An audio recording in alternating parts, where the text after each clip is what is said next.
Ukraine और रूस की लड़ाई का बना क्या? आज बहुत सारे लोग ताज़ा तरीन सूरत हाल तो नहीं जानते, लेकिन हालात कुछ अच्छे नहीं हैं बल्कि बहुत बुरे हैं। आज की खबर यह है कि यूक्रेन में इंटीरियर मिनिस्टर जो थे यूक्रेन के 16 लोगों समेत जाँ भाग हो गए हैं एक हेलीकॉप्टर के हादसे में। वज़ीर दाखिला साहब, उनके साथ उनके नायब भी इसी हेलीकॉप्टर के अंदर सवार थे।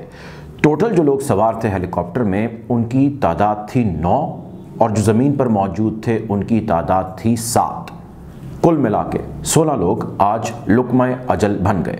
हुआ कुछ यूँ कि ये ईस्टर्न यानी कि जो मशरक़ी साइड है कीव की, उसके पास से ये फ्लाई करते हुए जा रहे थे। बहुत गहरी जो है वो धुंध थी और कुछ हल्की सी जो बारिश है उसकी भी इतला थी। सर्दी बहुत ज़्यादा थी और इसी असना में थोड़ी देर के बाद ही क्रैश हुआ। और जो क्रैश हुआ वो एक ऐसी जगह पर हुआ जो बच्चों की नर्सरी थी, जहाँ पे छोटे छोटे बच्चे मौजूद होते हैं। उनमें जो लोग जाँ भाग हुए हैं 16, उनमें 3 बच्चे भी शामिल हैं। बहुत ही तकलीफ देह मामला है। ज़ाहिर है वज़ीर दाखिला किसी भी मुल्क का हो एक अहम मनसब है और वज़ीर दाखिला के जाँ भाग होने के बाद मुख्तलिफ़ ममालिक के सरबराहान, डिग्नेटरीज़, एम्बेसडर्स जो है उनके साथ इज़हार हमदर्दी जो है वो भी करते हैं।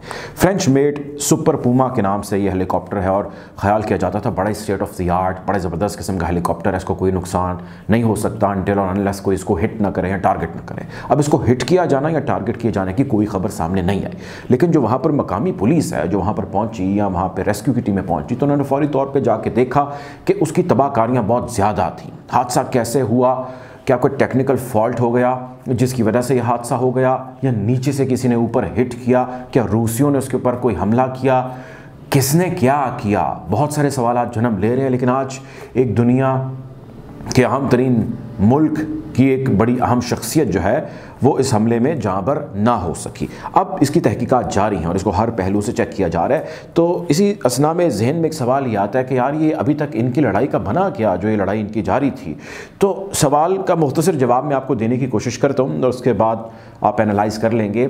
इसका मुख्तसर जवाब ये है कि लड़ाई अभी जारी है, उसका कोई रिज़ल्ट नहीं निकल सका और लड़ाई जो है वो ज़रा मुख्तलिफ नौयत की हो चुकी है और मुख्तलिफ इसलिए हो चुकी है कि अब वो बड़ी हौलनाक और खौफनाक हो चुकी है। और वो इसलिए मैं कह रहा हूँ कि इसमें अभी जो लोग मारे जा चुके हैं, जिसमें आम शहरी भी हैं, जिसमें फ़ौजी भी हैं, कोई उसका फिगर अमवात का 2 लाख से ज़ायद रिपोर्ट कर रहा है, कोई 1 लाख से ज़ायद रिपोर्ट कर रहा है, कोई 1.5 लाख के करीब रिपोर्ट कर रहा है और कोई 2.5 लाख अमवात भी रिपोर्ट कर रहा है, जिसमें वो सब लोगों को और दोनों जानिब के धड़ों को, ममालिक को शामिल कर लेते हैं। सो ये तो हो गई अमवात। अब हो गई बात कि उसने कितना एरिया कैप्चर किया रूस ने।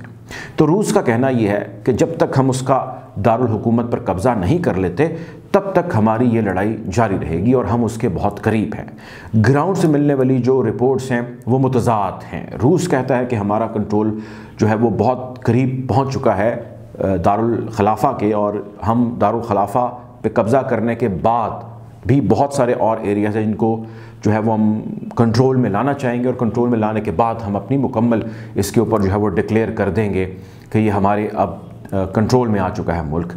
अब जो यूक्रेन है वो कहता है कि हम ज़बरदस्त किस्म की रिटेलिएशन दे रहे हैं, जंग जारी है और जंग के अंदर मुख्तलिफ़ दिनों के अंदर मुख्तलिफ़ वाक़यात होते आए हैं, लेकिन अभी तक इसका जो नुकसान है वो बहुत ज़्यादा हो चुका है। यूरोपी और अमरीकी दोनों मिल के मदद कर रहे हैं यूक्रेन की और रूस दूसरी जानिब अपना काम जारी रखे हुए है, जिसमें उसको एक ख़याल के अंदाज़े के मुताबिक कुछ ममालिक से सपोर्ट है, जिसमें प्राइमरीली ईरान एक अहम रोल प्ले कर रहा है। अब इस सारे मामले में, इस सारे असना में एक बड़ी अहम मीटिंग है जो जर्मनी में होना है और इसी हफ्ते में होना है। जर्मनी में मौजूद अमरीकी हवाई अड्डे पे कुछ अहम ममालिक की अहम शख्सियात ने बैठना है और बैठ के ये तय करना है कि यूक्रेन की मदद के लिए, जिससे वो हमला कर सकें भरपूर तरीके से रूसी अफवाज के ऊपर, क्या हमें अपने टैंक उनको दे देने चाहिए, यानी कि जर्मन टैंक उनको पहुंचा देने चाहिए और इसी चक्कर में जर्मन टैंक्स की आड़ में कुछ और यूरोपीय ममालिक भी अपने टैंक उसमें शामिल कर देंगे।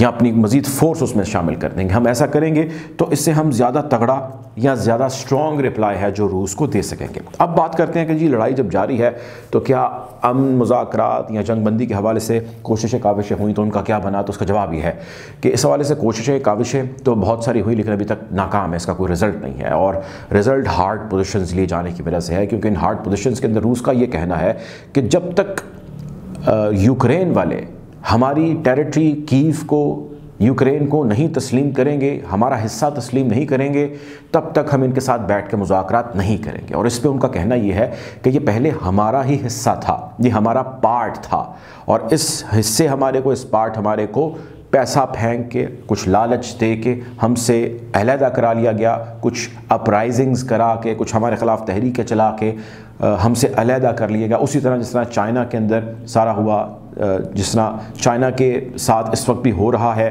तो ये सारा मामला है जो हमारे साथ किया जा रहा है, जबकि यूक्रेन ये कहता है कि हमने आज़ादी हासिल कर ली है रूस से, और अब हम बाकी दीगर जो ममालिक आज़ादी हासिल कर चुके हैं उनकी तरह अपने मामलात मुल्क के चलाना चाहते हैं, जिसकी हमें चलाए जाने की इजाज़त ये नहीं दे रहा, और जब तक नहीं देगा या दे रहा तब तक हम उसके साथ लड़ाई जारी रखेंगे। इस लड़ाई में नुकसान बहुत ज़्यादा बढ़ता चला जा रहा है, और उस नुकसान के हवाले से दुनिया के बहुत सारे ह्यूमन राइट्स एक्टिविस्ट, बहुत सारी ऑर्गेनाइजेशंस कंसर्न तो हैं, लेकिन कुछ कर नहीं पा रही।